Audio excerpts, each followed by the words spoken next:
ចងក្រងជាចំនោមស្នារាំងសាដីពិតឥតមានកែប្រែតែត្រូវម្ចាស់ស្នេហ៍ប្រហាឲ្យខ្សែទឹកភ្នែ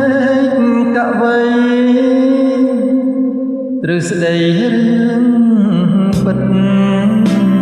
រឿងស្នេហាច្រៀងខ្សឹបចិត្តថ្ពាល់ស្រី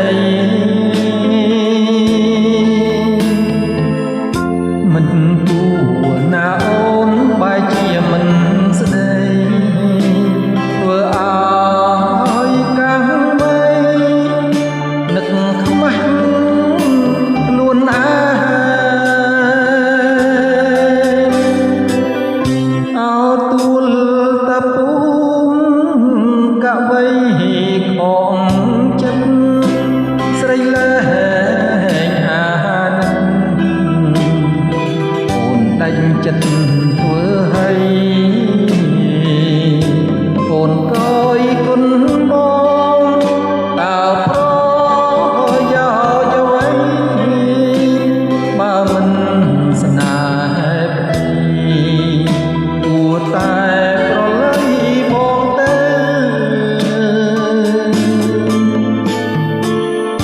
លួចស្នេហ៍លួចខ្សឹបលួចប្រាប់លួងចិត្តមិនភ្នែកគេងមិនចេញវាចាជាតិនេះគ្មានអូនអស់ហើយខ្លឹមសារដេចមិនឆ្លើយថាព្រមស្នេហ៍បងទៅ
លួច